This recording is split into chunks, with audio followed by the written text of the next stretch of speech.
જે ઘટનાઓ બની અને ત્યારે એ ઘટનાની અંદર સંઘાણી સાહેબે મજબૂત રીતે મારી સાથે ઊભા રહી અને વટભેર આ ઇફકોની અંદર પહોંચાડવામાં પણ સંઘાણી સાહેબે ખૂબ મદદ કરી છે. એમનું પણ ઋણ ક્યારેય હું ભૂલી શકું એમ નથી. આ એ જિલ્લાનું ગૌરવ છે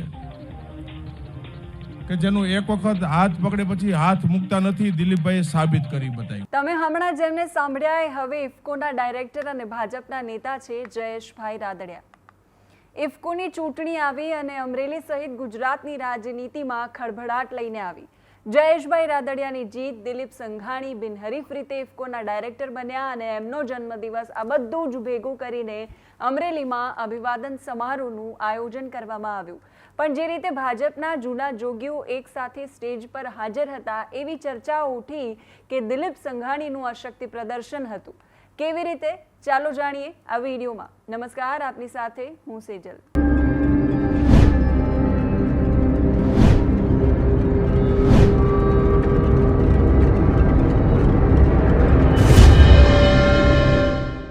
ઘણા પ્રયાસો પછી 2022માં ભાજપ અમરેલીને પોતાનો ગઢ બનાવવામાં સફળ રહ્યું અને હવે વિવાદ પણ ત્યાંથી જ શરૂ થયો.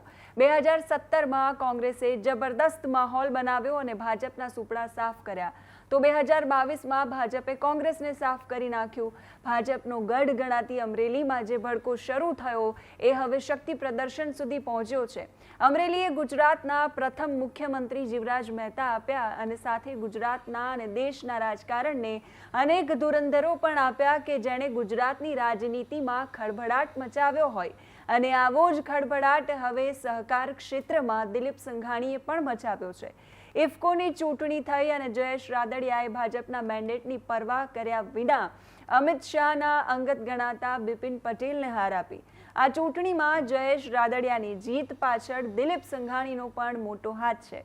રાદડિયા અને સંઘાણીએ મળીને એક મોટો ઇતિહાસ રચી નાખ્યો. અમરેલીમાં ગઈકાલે દિલીપ સંઘાણીના જન્મદિવસે એક અભિવાદન સમારોહનું આયોજન કરવામાં આવ્યું. આ કાર્યક્રમમાં જયેશ રાદડિયા, પરસોત્તમ રૂપાલા, નારણ કાછડિયા, નીતિન પટેલ ખાસ મહેસાણાથી ત્યાં પહોંચ્યા હતા.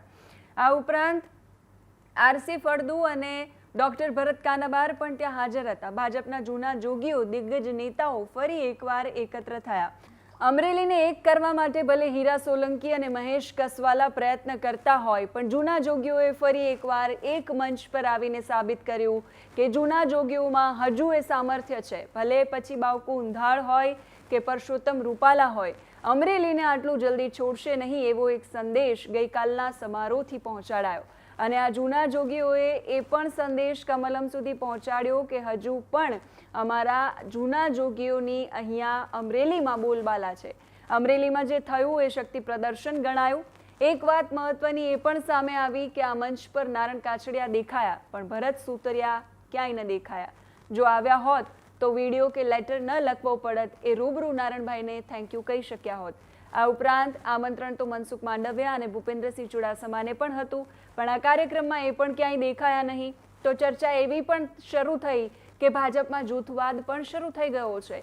કેમ કે આ કાર્યક્રમમાં અમરેલીના જ નેતાઓ મહેશ કસવાલા હોય, કૌશિક વેકરિયા હોય, જનક તળાવ્યા હોય, જેવી કાકડિયા હોય, હીરા સોલંકી હોય, એ પણ ના દેખાયા. બની શકે કે એમને આમંત્રણ ન મળ્યું હોય, પણ જે રીતે નારણ કાછડિયા હાજર રહ્યા, એમને સ્ટેજ પર બેસાડવામાં આવ્યા, એટલે જૂથબંધીની વાતો પણ સામે આવી એ સ્વાભાવિક છે. બીજી તરફ મંચ પર ભેગા થયેલા કડવા અને લીવવા પાટીદાર નેતાઓને જોઈને જાણકારો આને શક્તિ પ્રદર્શન કહેવા લાગ્યા છે. અને હકીકત પણ હોઈ શકે, કેમ કે આ અભિવાદન સમારોહમાં જૂના જોગીઓમાંથી કોઈ એવું નથી બોલ્યું કે મેન્ડેટની પરંપરા વિરુદ્ધ જઈને જયેશભાઈ જીતી ગયા. પણ આ લોબીમાં હાજર જૂના જોગીઓ એવું જરૂર બોલ્યા કે જયેશભાઈ તમે તો વટ પાડી દીધો. મંચ પરથી આરસી ફળદુએ કહ્યું કે જયેશભાઈએ તો કાલે વટ પાડી દીધો. તો નીતિનભાઈએ મીડિયાને એવું કહ્યું કે આ કોઈ શક્તિ પ્રદર્શન નથી. દિલીપભાઈનો જન્મદિવસ છે. નારણ કાછડિયા વિશે સવાલ પૂછ્યા તો નીતિન પટેલે એવું કહ્યું કે બંને નેતાઓ સક્ષમ છે, અહીં કોઈ જૂથ નથી, દરેક લોકો પક્ષમાં બધા સાથે મળીને કામ કરી રહ્યા છીએ. સ્વીકાર ભલે ન થતો હોય કે આ દેખીતી રીતે પક્ષમાં બળવાની શરૂઆત છે અને શક્તિ પ્રદર્શન પણ છે. હવે સવાલ એ છે કે આ આખા ચિત્રને ભાજપ હાઈકમાન્ડ કઈ નજરે જોઈ રહ્યું છે. ગુજરાતમાં લોકસભાની ચૂંટણી માટે મતદાન થઈ ચૂક્યું છે, એટલે હાલના સમયે તો રાજકીય ગણિત બગાડવાનું ભાજપને જોખમ નથી, પણ સહકારી ક્ષેત્ર તો વહીવટ અને રાજકીય રીતે પણ ગામે ગામ પરોક્ષ રીતે અસર કરે છે. એટલે ભાજપ આ કિસ્સામાં શું પગલાં લે છે એ જોવું રહ્યું, કારણ કે વડોદરા સાબરકાંઠા પછી આ ત્રીજી ઘટના છે જ્યાં પ્રદેશ નેતૃત્વ ભૂઠું પડ્યું છે. સ્વમાનના ભોગે સત્તાના ખૂંટે બંધાયેલી ભીડમાંથી એકલ દોકલ અવાજ ઉઠી રહ્યા છે, જે કોલાહલનું સ્વરૂપ લે તો નવાઈ નહીં. આ સમારોહમાં જૂના જોગીઓએ જે નિવેદનો આપ્યા છે તેને સાંભળીએ સંક્ષિપ્તમાં. પ્રવાસ કરીને એના દુઃખ દર્દો જાણીને દૂર કરવાનો પ્રયત્ન કરે એવા પરસોત્તમભાઈ રૂપાલા આ જિલ્લા માટે ગીર ગાયો માટે કામ કર્યું છે. એનો ઇતિહાસ ભવિષ્યમાં ખ્યાલ આવશે કે આ બ્રાઝિલ ગીર ગાયના કારણે જે આર્થિક સમૃદ્ધિ પામ્યું છે એની શરૂઆત સૌરાષ્ટ્ર કે દેશમાં કરવાની ગુજરાતમાં તો એ અમરેલીથી કરવા માટે રૂપાલા સાહેબે ખૂબ મોટું વાવેતર કર્યું છે. એવા પરસોત્તમભાઈ રૂપાલા સહકારથી સમૃદ્ધિને કૃષિ સાથે જોડીને પંચાયત સાથે જોડીને કેવી રીતે ઉકેલી શકાય, કેવી રીતે મદદરૂપ થઈ શકાય, જેથી કરીને ભારત સરકાર કે રાજ્ય સરકાર જે મહેનત કરીને યોજનાઓ બજેટમાં ફાળવે છે અને વર્ષના અંતે આ બજેટ વપરાણું નથી એવા જે સમાચારો પ્રગટ થાય છે, એ સમાચારો પ્રગટ ન થાય એનો સમયસર સદુપયોગ થાય.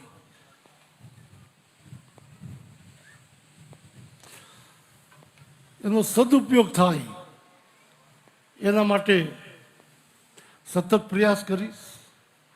કાનાભાઈ સાહેબનું મને અગાઉ સજેશન હતું કે તમે કેટલીક સંસ્થાઓને દત્તક લઈને મદદ કરજો. નામની ચર્ચાઓ પણ કરી કે આ જિલ્લામાં કેટલી એવી સંસ્થાઓ છે જેને મદદરૂપ થવું જોઈએ. ઇફકોના ચેરમેન થયા છે એટલે મને યાદ પણ છે, પણ હું 5 સંસ્થાથી અટકવા માગતો નથી. કૃષિમાં છે વાત કરતા મેં કીધું રૂપાલા સાહેબને અમે બેઠા હતા ત્યારે એક એણે મને સજેશન કર્યું છે કે આ જિલ્લાની કૃષિ જણસ કોઈ માર્કેટમાં વેચાવી ન જોઈએ, બધી જ જણસ ગુજકો મસોલ ખરીદી લે અને એમએસપીની રાહ ન જોવે, આ રીતે મૂલ્યવર્ધક કરવું જોઈએ. મેં એમને કીધું કે એ દિશામાં પહેલું કામ મગફળીનું મેં હાથમાં લીધું છે. નાફેડ હારે અમારા એમઓયુ થઈ ગયા છે અને નાફેડ દ્વારા જ્યાં જે જિલ્લાનો જે પાક થતો હોય, આપણા જિલ્લામાં મોટું ઓઇલ મિલ બનાવીને મગફળી બજાર ભાવે ખરીદીને એને મૂલ્યવર્ધક બનાવીને પીનટર બનાવીને વિદેશમાં નિકાસ કરવાનો, તેલ મિલિટરીમાં આપવાનું, આ બધી યોજનાઓ બનીને અમે એ દિશામાં ખૂબ આગળ વધી રહ્યા છીએ. એમ રાજ્યમાં હમણાં નીતિનભાઈએ જ ઉદ્ઘાટન કર્યું હતું મહેસાણામાં, ત્યાં શરૂ કર્યું છે, જુનાગઢમાં કરવાના.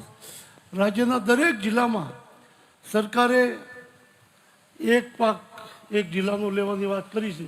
તમામ પાકોમાં ખેડૂતો માટે એના આર્થિક ઉત્થાન માટે આ કૃષિ અને ગ્રામ વિકાસ પરિષદના માધ્યમથી સરકારથી સહકારથી જ્યાં ડાયરેક્ટ થશે કરીશું, પણ જ્યાં અડચણ આવતી છે તો એનજીઓના માધ્યમથી સમય આપીને જબરજસ્ત રીતે કામ કરીને આગળ વધવાની.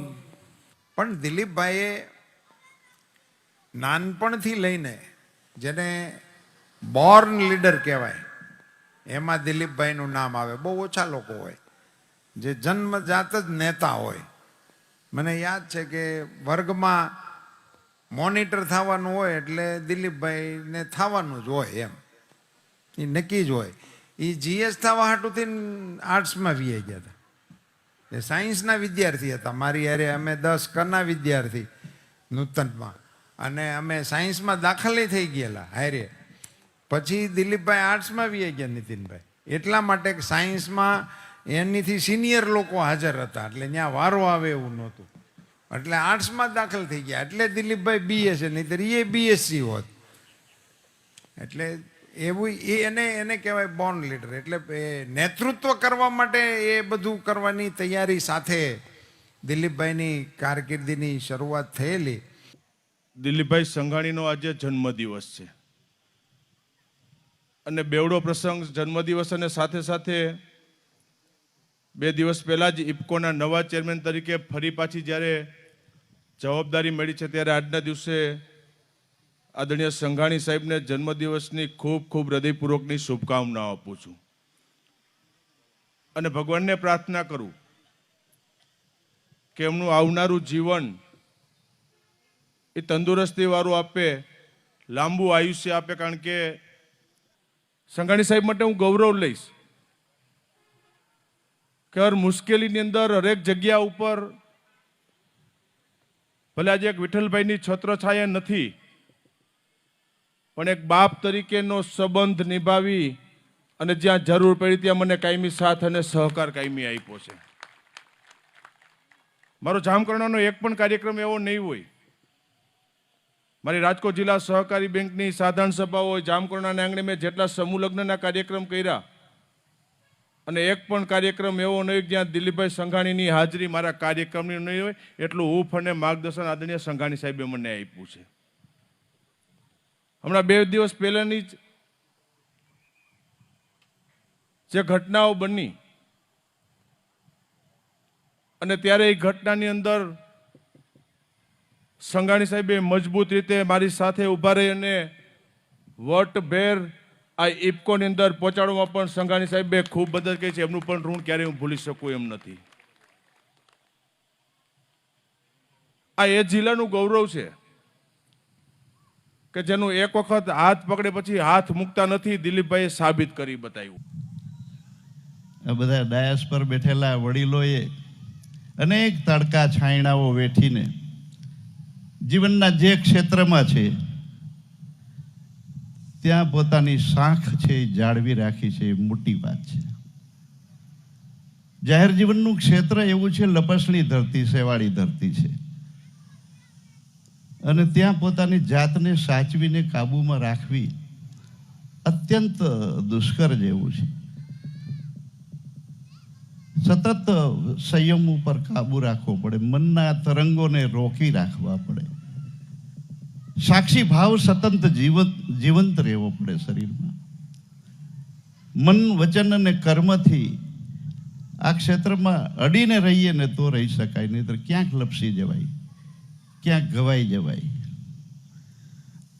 હું ફરીથી દિલીપભાઈને ખૂબ ખૂબ અભિનંદન આપું છું. ભાઈ જયેશને અભિનંદન આપું છું અને રૂપાલા સાહેબને બિફોર ટાઈમ ઘણી વખત આપી દીધા અને આજે પાછા આપી દઈએ. એ વટથી આવે છે રાજકોટમાંથી, એમાં કોઈ શંકા નથી. અને આવા ગજાના નેતાઓને સમાજ જીવનને ઓળખીને એની શાખ જાળવી લેવી જોઈએ. ભાઈ એ સમાજનો, આ રાષ્ટ્રને સારા લોકોના હાથમાં એની સુકાન સોંપવી એ આ ધરતી ઉપર વસનારા માનવીનું કર્તવ્ય છે. ભાઈ લોકશાહીને વરેલો આ દેશ છે. તો અત્યારે આ વિડીયોમાં બસ આટલું જ. તમે આ મુદ્દે શું માનો છો કમેન્ટ કરીને અમને અવશ્ય જણાવજો. નમસ્કાર.